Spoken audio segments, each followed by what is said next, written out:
Hello guys, welcome back to my channel. So let's talk about Ranveer Allahbadia and Samay Raina. तो actually में controversy थी क्या, तो हम इसका पूरा डिटेल में देखते हैं। एक्चुअली में जो ये शूट हुआ था ना, वो 3 मंथ्स पहले हुआ था, बट रिसेंटली एयर किया गया था उसे। रणवीर अलाहाबादिया ने है ना कूल बनने के चक्कर में कुछ ज़्यादा ही अपसर्ड कमेंट कर दिए थे।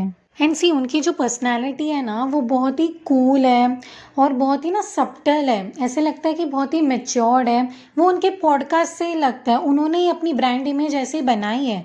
और ये शो में आके उनका बहुत ही दूसरा ही रूप दिखा है कुछ। उन्होंने ना बहुत ही गंदे कमेंट्स पास किए, एक्चुअली गंदे गंदे क्वेश्चंस पूछे और कुछ बहुत ही अपसर्ड कमेंट कर दिया, जिससे लोग बहुत ही ज़्यादा इससे अपसेट है फिलहाल के लिए। रणवीर अलाहाबादिया ना अपने पॉडकास्ट में बहुत ही स्पिरिचुअल बातें करता है, बहुत ही सेंसिबल बातें करता है, बहुत ही एक नॉलेजेबल पर्सन की तरह, बहुत ही मेच्योर इंसान की तरह वो लोगों का पॉडकास्ट लेता है।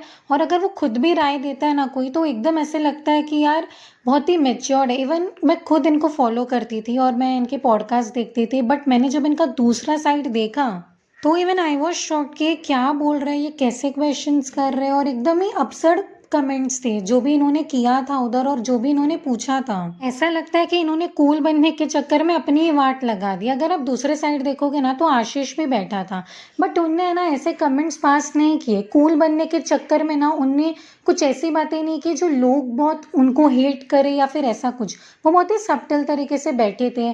जहाँ जोक मारना चाहिए वहाँ उन्होंने मारा, वो लोग हंसे। लेकिन जो रणवीर अलाहाबादिया है, वो पूरा आउट ऑफ ही चले गए थे और उन्होंने मतलब कुछ ऐसी बातें कर दी जिसके लिए उन्होंने बाद में भी अपोलॉजी भी की है। और जो समय रैना का शो है ना, जो ये लेटेंट शो है, एक्चुअली ऐसा नहीं है कि लोग कॉमेडी को एक्सेप्ट नहीं कर रहे थे। जब इन्होंने स्टार्टिंग में पॉडकास्ट डाले भी और ये शो आया भी, तो लोग इसे एक्सेप्ट कर रहे थे। कुछ लोग थे जो बोल रहे थे कि बाउंड्रीज में रह के करो, ऐसा नहीं कि आप किसी की इंसल्ट कर रहे हो या कुछ अपसर्ड ऐसे जोक्स मार रहे हो और आप चाहते हो कि फ्रीडम ऑफ स्पीच है करके तो लोग उसको एक्सेप्ट करें। लोग एक्सेप्ट नहीं करेंगे।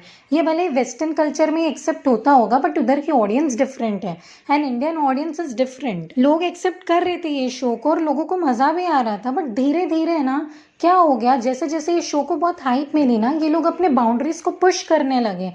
कॉमेडी का मतलब ये नहीं है कि आप किसी को इंसल्ट करो और लोग हंस रहे हैं, आप मरने पे किसी की डेथ पे जोक्स मार रहे हो और आपको लगता है कि ये फनी है। मतलब कौन सी ऑडियंस हंस रही है यार, मुझे तो ये समझ नहीं आता ये जोक्स पे। समय रैना का सेंस ऑफ ह्यूमर बहुत अच्छा है और उसकी कॉमेडी भी काफ़ी अच्छी है, लेकिन अगर वो बाउंड्रीज में रह के करे तो ऑडियंस को और भी मज़ा आएगा और बहुत मज़ा आएगा। अगर आप बाउंड्रीज को पुश करोगे और कुछ बहुत ही वल्गर जोक्स मारोगे या कुछ ऐसा कहोगे, तो भाई ऑडियंस एक्सेप्ट नहीं करने वाली इसे और डेफिनेटली ऑडियंस का गुस्सा निकलेगा।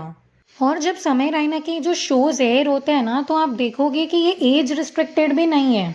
मतलब अगर आप ऐसे जोक्स मार रहे हो राइट, तो 14-15 आपको एज रिस्ट्रिक्ट तो रखना चाहिए, बट ये नहीं करते क्योंकि इनको पता है कि इससे ज़्यादा प्रॉफिट आएगा, ज़्यादा रेवेन्यू आएगा, तो ये वो एज रिस्ट्रिक्ट भी नहीं करते। सी अगर आप एज रिस्ट्रिक्ट करो और फिर कोई 14-15 ईयर का बच्चा फिर कहीं झूठ बोल के देख रहा है, वो आपकी फॉल्ट नहीं है। लेकिन एटलीस्ट आपको देखना चाहिए ना कि शो है, आपको वो एज रिस्ट्रिक्ट का कंटेंट जो बहुत ही मेन है, इसलिए यूट्यूब ऑप्शन देता है ना आप लोग को। लेकिन अगर आप वो भी नहीं करोगे और एक एजुकेटेड रिस्पॉन्सिबल इंसान ऐसा करेगा, तो फिर कैसे चलेगा। जब आप कपिल शर्मा का शो देखोगे ना, आपको पता चलेगा कि यार कॉमेडी ये होता है। इसलिए लोग ना कपिल शर्मा को इतना पसंद करते हैं, क्योंकि वो एक बाउंड्री में रह के जोक मारता है जो लोगों को बहुत पसंद भी आता है, लोग हंसते भी हैं।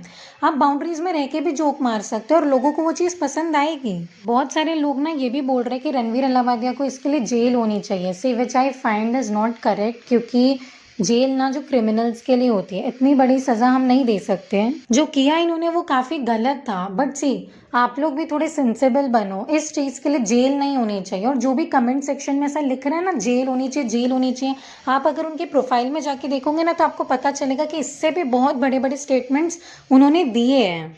तो वो जो जेल का पॉइंट है ना, विच आई डोंट अग्री, क्योंकि ये थोड़ा सा ज़्यादा हो जाएगा एंड लोगों ने ऑलरेडी बहुत ज़्यादा ट्रोल किया है और करना भी चाहिए, सी बिकॉज बहुत ही गलत था। बट इसके लिए उन्होंने एपोलॉजी कर दी है और आई थिंक इनको पता है कि इन्होंने गलत कर दिया है। लेकिन जो समय रैना है ना, इसने अभी तक कोई भी एपोलॉजी नहीं डाली है सोशल मीडिया पे और इनको ऐसा लगता है कि फ्रीडम ऑफ स्पीच है, हम कुछ भी बोले, आप लोग को क्या।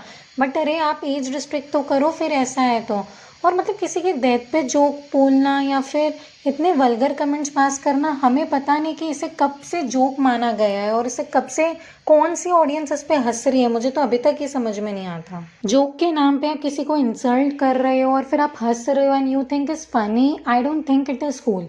मैं सच में I don't accept such kind of jokes. आप लोग को क्या लगता है, प्लीज़ मुझे कमेंट सेक्शन में बताएं। और आप लोग को क्या लगता है, ये इस पे कुछ एक्शन लेना चाहिए या ये शो बंद होना चाहिए? क्या आपको लगता है? डेफिनेटली आप कमेंट सेक्शन में आके बताओ। और एक और रिक्वेस्ट है गाइज, यहाँ तक आए हो, अगर आपको मेरी वॉइस अच्छी लगी हो या आपको मेरा बोलने का तरीका अच्छा लगा हो तो प्लीज़ गाइज प्लीज़ सब्सक्राइब करो। मैं एवरीडे का जो भी कंट्रोवर्सी टॉपिक है मैं वो लाती ही रहूँगी और आप लोग के लिए कंटेंट बनाती ही रहूँगी।